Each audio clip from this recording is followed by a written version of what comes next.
The dream control method of projection.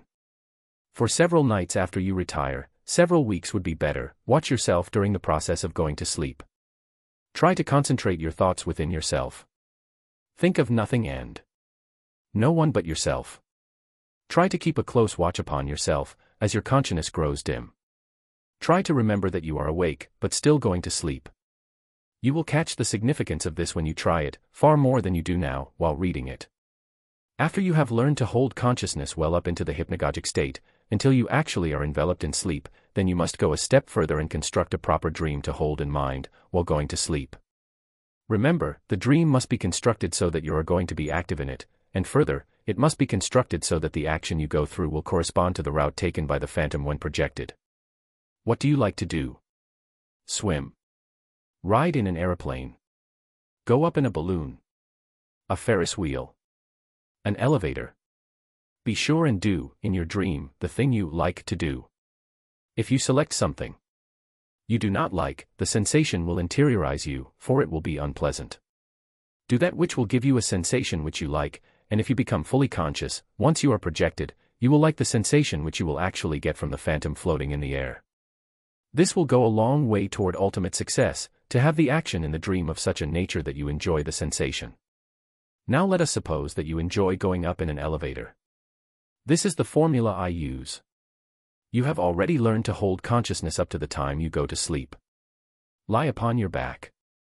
Think within yourself. You are lying upon your back on the floor of an elevator.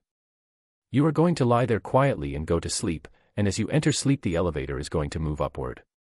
And you are going to enjoy the sensation of going up, as you lie upon your back on the floor of the elevator.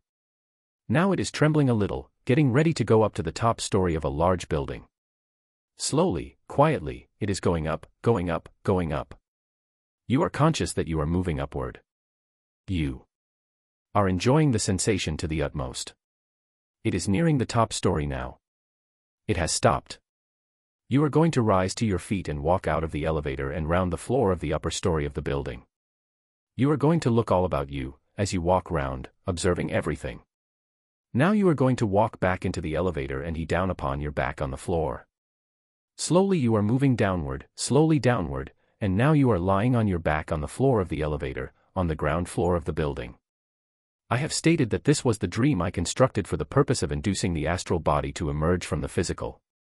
Now, it is important to use the same dream over and over again, for if you try first one dream and then another, the subconscious will not be impressed with the construction of the dream as strongly as if you repeat the same one over and over each night, as you are entering sleep.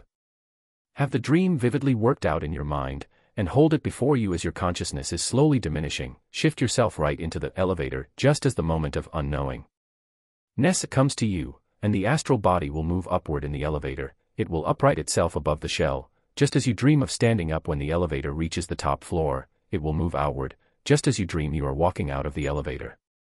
Likewise, on the return, as you walk into the elevator, the astral will move to a position directly over the shell. As you down, the astral will resume the horizontal position. As the elevator lowers itself, the astral body will lower itself also.